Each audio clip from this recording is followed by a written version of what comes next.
মাওলানা রইসুদ্দিনকে পিটিয়ে হত্যা করা হয়েছে। অভিযোগ হচ্ছে তিনি শিশু বলাৎকার করেছেন। মানুষটাকে গাছের সাথে বেঁধে পেটানো হয়, ভিডিও করা হয়। ভিডিওতে দেখা যায় কারা কারা তাকে পিটিয়েছেন। তারপর তাকে পুলিশে হ্যান্ড ওভার করা হয় এবং ওদিন রাতেই তিনি মারা যান। স্রেফ পিটিয়ে একজন মানুষকে মেরে ফেলা হয়েছে। কারণটা সামনে যেটা আনার চেষ্টা করা হয়েছে সেটা হচ্ছে তিনি শিশু বলাৎকার করেছেন। তাত্ত্বিকভাবে যদি ধরেও নেই তিনি সেটা করেছেন, একটা মানুষকে আমরা পিটিয়ে মেরে ফেলতে পারি কোনো একটা অভিযোগ দিয়ে। এমনকি যদি সেটার স্পষ্ট প্রমাণ বা ভিডিও থাকে, একজন নাগরিককে তার কোনো কৃত অপরাধের জন্য কিছু মানুষ একত্রিত হয়ে পিটিয়ে মেরে ফেলতে পারে না। মেরে ফেলা দূরেই থাকুক, পেটাতেও পারে না। এসব অসভ্যতা বর্বরতার বিরুদ্ধে দীর্ঘদিন থেকে কথা বলেছি। কিন্তু মাওলানা রইসের ঘটনাটা আসলে এত সোজা না, এত সরল না। এর মধ্যে জড়িত আছে ভিন্ন বিষয়, ভিন্ন ইস্যু। তিনি আহলে সুন্নাহ ওয়াল জামা যে সংগঠন আছে তার অংশ, তার সদস্য। আমরা সহজভাবে যদি বলি, এনারা মূলত মাজারের সাথে রিলেটেড।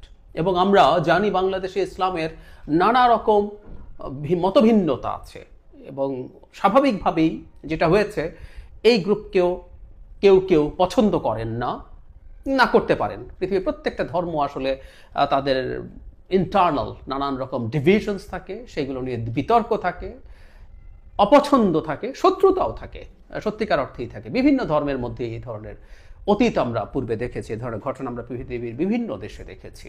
কিন্তু বাংলাদেশেও এটা এখন খুবই ভয়ঙ্কর জায়গায় এসে দাঁড়িয়েছে। এটা বিশ্বাস করার যথেষ্ট কারণ আছে। তার সংগঠনের পক্ষ থেকে বলা হচ্ছে মূলত তার এই বিশ্বাসের বিষয়টা নিয়েই সংকট তৈরি হয়েছে। তিনি যে ফর্ম অফ ইসলাম, মানে ইসলাম নিয়ে কেউ কেউ বলেন ইসলামের কোনো ফর্ম বলে কিছু নেই, একটাই আছে। টু সাম এক্সটেন্ট কথাটা হয়তো ভুল না, কিন্তু এটা তো আমাদের মানতে হবে যে বিভিন্ন রকমভাবে বিভিন্ন রকম ইন্টারপ্রিটেশন ইসলামের আছে এবং সবাই একইভাবে ভাবেন না, এবং বেশিরভাগ ক্ষেত্রে একজন আরেকজনের উপরে নিজেরটা চাপিয়ে দিতে চান, নিজকে সঠিক বলেন। শুধু সেটা না, কাফের বলে ফেলেন। খুবই রিসেন্ট অতীতেই আমরা দেখেছি বিশাল বিখ্যাত খুবই জনপ্রিয় ধর্মগুরু আরেকজন বিখ্যাত অতি জনপ্রিয় ধর্মগুরুকে কাফের বলছেন। যাই হোক, তার সংগঠন যেটা দাবি করেছে এটা বিশ্বাস করার যথেষ্ট যৌক্তিক কারণ আছে এবং সরকারের রিল্যাক্ট্যান্স ভয়ঙ্কর। রীতিমতো আজ সারাদিন বিভিন্ন জায়গায় দেশের তারা সমাবেশ করেছেন, অবরোধ করেছেন, করতে হয়েছে আসলে, আমরা এভাবে রাদার বলবো। এর আগে ঢাকায় তারা স্বরাষ্ট্রমন্ত্রীর বাসভবনের দিকে পদযাত্রা করতে হয়েছে 2 মে। কারণ কি? কারণটা হচ্ছে 27 এপ্রিল জনাব রইসকে পিটিয়ে মেরে ফেলা হয় এবং সেই মামলা মাত্রই গতকাল নেওয়া হয়েছে। মানে একজন নাগরিক যেই কারণেই যে কোনো অপমৃত্যু হয়, তার পরিবার মামলা করতে চাইলে মামলা কেন নেওয়া হবে না? কেন নেওয়া হবে না? নেওয়া হয়নি। দীর্ঘ চাপ, দীর্ঘ মুভমেন্ট, সারা দেশে বিভিন্ন জেলায় এই সংগঠনটা আছে, এই মাজারপন্থী মানুষজন আছেন।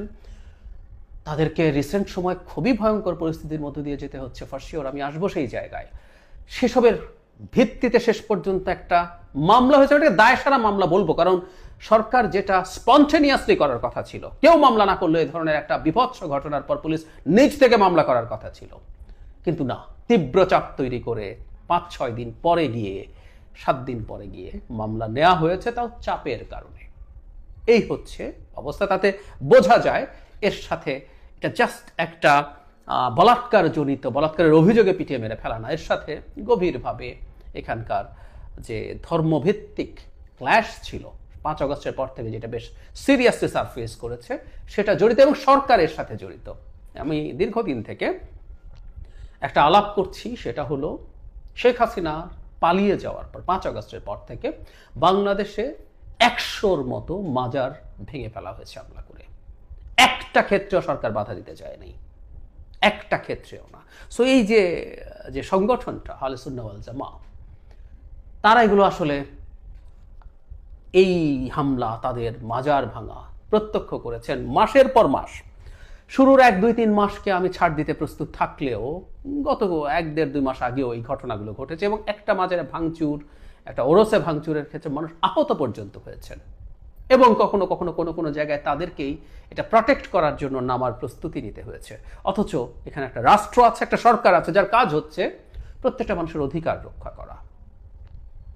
আমরা রইসুদ্দিনের ক্ষেত্রে যা ঘটলো এবং সরকারের এই নির্বিকার থাকায় বুঝতে পারি যে সরকার এই গ্রুপটির সাথে, এই গ্রুপটির অধিকারের চাইতে যারা এদেরকে আক্রমণ করছেন, যারা মাজার ভাঙছেন, সরকার এদের সাথে কোনো না কোনোভাবে অ্যালাইন্ড, অথবা সরকার ওদেরকে সমীহ করছেন, বা সরকার তাদেরকে হাতে রাখতে চাইছেন কোনো কাজে ব্যবহার করবেন বলে। ব্যাখ্যা যে কোনোটার একটা। যারা রইসের বিশ্বাস, তার সংগঠন, এগুলো কোনোটার সাথে আমি অ্যালাইন্ড নই। আমি একটা কথা বলতে চাই, শুধুমাত্র ভিন্ন কোনো বিশ্বাসের জন্য কোনো মানুষকে অভিযুক্ত করে তার মাজার ভাঙা, তাকে পেটানো, তাকে পিটিয়ে মেরে ফেলা, এই বাংলাদেশে আমরা দেখতে চাই না। আর সব যদি সরিয়েও রাখি, একজন মানুষ যদি অপরাধীও হয়ে থাকেন,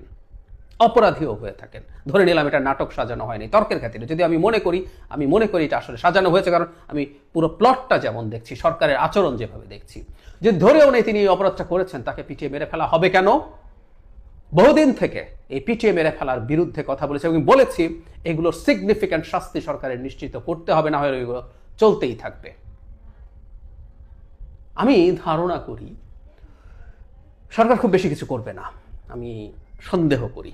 আমি মাজার ভাঙার সময় থেকে এই ব্যাপারটা খেয়াল করেছি, সরকার আসলে এই ক্ষেত্রে তেমন কিছু করবে না। এই সংগঠনটা প্রতিবাদ করুক, তাদের অধিকার নিশ্চিত করার জন্য। অথচ এই বাংলাদেশ আমরা চাইনি।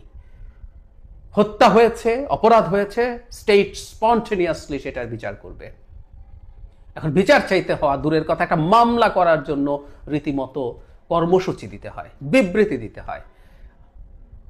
তার সুষ্ঠু বিচার, তার অপরাধীদের গ্রেফতার, ওই যে বলেছি ভিডিও আছে, কেউ গ্রেফতার হননি এখনো, গ্রেফতারের দাবিতে বিবৃতি আজও দিতে হয়। হাসিনার সময় এরকম বিবৃতিতে আমার নাম দেওয়ার অনুরোধে আমি সেটা দিয়েছি, জনাব রইসের ক্ষেত্রেও দিয়েছি।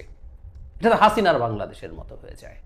এটা হাসিনার বাংলাদেশ হয়ে গেছে তা বলছি না, কিন্তু অনেক ক্ষেত্রে, বেশ কিছু ক্ষেত্রে মাঝে মাঝে আমরা হাসিনার বাংলাদেশ দেখতে পাই। এখানে বিচার চাইতে হয়, এই যে বিচার চাইতে হয় না, রীতিমতো বিচার নিশ্চিত করার জন্য, অপরাধী ধরার জন্য মিছিল করতে হয়, অবরোধ করতে হয়, হরতালের ডাক দিতে হয়। এই সরকারের এই সব অপরাধ ক্ষমাহীন এবং এগুলোই এই সরকারের ভীষণ অজনপ্রিয় হওয়া এবং এই সরকারের পতন ডেকে আনার সম্ভাবনা তৈরি করবে।